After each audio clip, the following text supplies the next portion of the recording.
You stare at a blank screen, even after promising yourself you'd start hours ago. You feel the guilt build, even though you know the deadline is looming. What if you could hack your brain to want to do the hard thing first? In this video, I'll share 5 neuroscience-backed tactics used by peak performers that will dismantle procrastination, not with willpower, but with smarter psychology. I discovered these methods the hard way, watching my own projects gather dust while I scrolled mindlessly. Research shows that chronic procrastination isn't about laziness, it's a failure of emotion regulation. The problem is, most people try to fight it with sheer force, which only makes the resistance stronger. You're not flawed, you're just using the wrong tools. By the end of this video, you'll know exactly how to rewire your impulse to delay into an impulse to begin. Let's dive in. Let's get into the 5 powerful methods. The 5-second physical jumpstart. Opening hook. Now, here's where it gets interesting. The most powerful tool against procrastination isn't a thought. It's a single physical action. What it is, this isn't about motivation. It's about movement. The moment you think of the task you're avoiding, checking that email, opening that document, starting that workout, you count down 5, 4, 3, 2, 1, and physically move your body before your brain can protest. Why it works? This works because your prefrontal cortex, the logical planner, and your limbic system, the emotional, pleasure-seeking part, are in a constant tug-of-war. Procrastination is the limbic system winning. The 5-second countdown is a pattern interrupt. It hijacks that automatic emotional response. Research in behavioral psychology shows that initiating a physical action creates momentum. You're not waiting to feel ready. You're telling your brain, we're doing this. Catch up. How to apply. First, identify your most common procrastination trigger. Is it sitting at your desk? Second, the nanosecond the task enters your mind, start the countdown. 5, 4, 3, 2, 1. Third, move physically. Stand up. Walk to your computer. Open the lid. Don't think about the whole report, just the act of opening the document. A common mistake is counting slowly or letting a but sneak in. Be a robot. The action is non-negotiable. For instance, instead of thinking, I'll saint art after this video, say 5 to 4, 3 to 2 minus 1, and pause the video right now. Transition. This tactic breaks the initial resistance. But what about the work itself? That brings me to the next secret.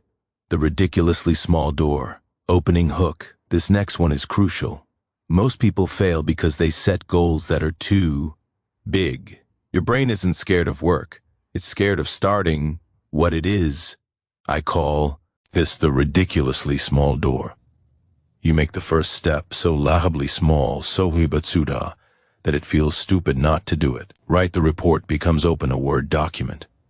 Clean the garage becomes put one tool back on the shelf. You're not tricking yourself. You're engineering momentum. Why it works? This works because of a brain chemical called dopamine. We procrastinate because a task feels less unpleasant, offering no immediate reward.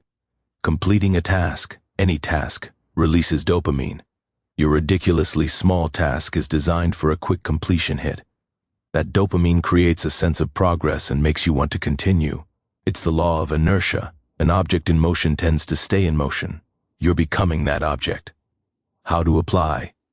First, break your dreaded task down until you find a step that takes less than 60 seconds and requires almost zero mental effort.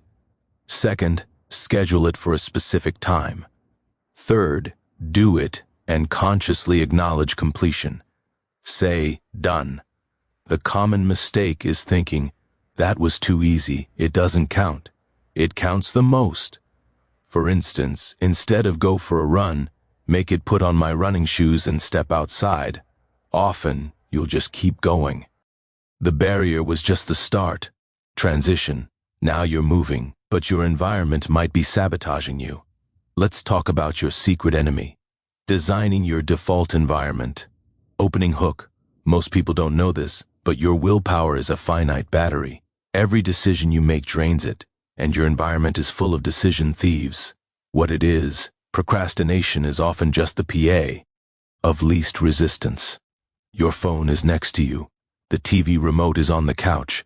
This method is about pre-committing by designing your physical space so that the right action is easier and the wrong action is harder.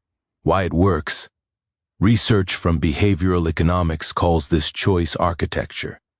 You are the architect. When you're tired, your brain will choose whatever is most convenient by putting friction between you and distractions, like putting your phone in a drawer in another room, and removing friction from productive actions, like having your workout clothes laid out the night before. You work with your brain's laziness, not against it. You're not using willpower to resist temptation. You're using intelligence to eliminate the need for it. How to apply? First, identify your top 3 procrastination portals: phone, browser, bed. Second, engineer one barrier for each. Use app blockers, a physical lockbox, or simply leave your phone charging in the kitchen. Third, prep your action station the night before. Open the document on your screen. Lay out your yoga mat. Fill your water bottle. The common mistake is thinking you're the exception, that you'll just be strong. Don't be strong, be smart. For instance, if you procrastinate by going online, try disconnecting your router and giving the password to a family member for an hour. Transition. But wait, there's more to this. What about the voice in your head that says, "I don't feel like it"?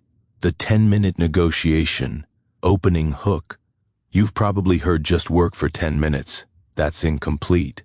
The real mag, I see, is in the negotiation you have with your resistant brain. What it is, here's the full rule: you must start the task and work with focus for just 10 minutes. After that, you have full permission to quit, guilt-free, but you must honor the full 10 minutes. You're not committing to the project. You're committing to a short, focused experiment. Why it works?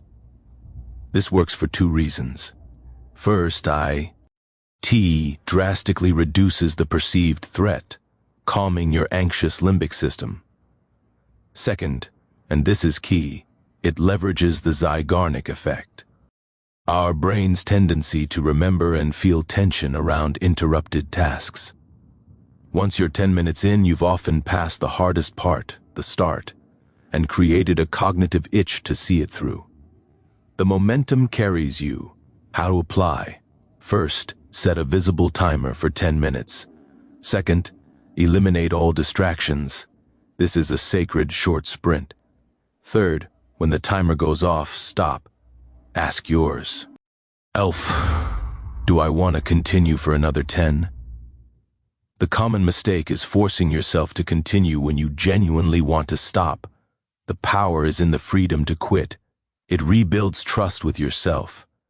For instance, instead of "I have to study for 3 hours," try "I'll review 1 chapter for 10 minutes. You'll often do more. Transition. Now you're working in sprints. But to lock this in forever, you need one final, transformative piece. Reframing the reward. Opening hook. This is the ultimate shift. Right now, you see the task as a punishment and procrastination as the reward. We need to flip that script completely. What it is, you must consciously connect the action of working, not just the outcome, to a feeling of pride and satisfaction. The reward isn't just finished project. The reward the identity shift. I am someone who starts. I am someone who keeps promises to myself. You learn to savor the focus itself. Why it works? Stanford research on motivation shows that intrinsic reward, the good feeling from the action itself, is infinitely more sustainable than extrinsic reward, like a treat afterward. When you anchor the feeling of showing up for yourself to a hit of pride, you're chemically rewiring your brain. Over time, starting becomes its own reward because it reinforces a positive self-concept. You're no longer escaping discomfort. You're moving toward a better version of yourself. How to apply. First, after any work session, especially a small one, take 15 seconds to internally acknowledge it. Say, "I did what I said I would do." Feel that pride. Second, journal one line. "Today I started." Third, visualize not just the finished goal, but visualize yourself as the person who easily be. Jin's tasks. The common mistake is rushing to the next thing without cementing the win. For instance, instead of finishing a workout and immediately thinking about dinner, stand there for a moment and think, "Yes, I showed up." That feeling is your new fuel. Let's quickly review the 5 neuroscience-backed tactics to beat procrastination fast. Number 1, the 5-second physical jumpstart. Interrupt overthinking with immediate action. Number 2, the ridiculously small door. Make the first step so small it's impossible to refuse. Number 3, designing your default environment. Make the right action easy and the wrong action hard. Number 4, the 10-minute negotiation. Commit only to a focused sprint, then choose to continue. And number 5, reframing the reward. Find pride in the act of starting itself. Remember, procrastination isn't a character flaw. It's a signal that your strategy is wrong. You have everything you need to rewire this habit, starting with your very next task.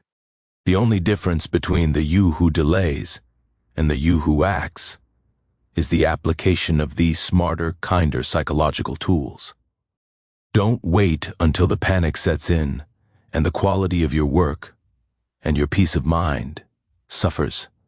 Start with just the 5-second rule on one tiny task today.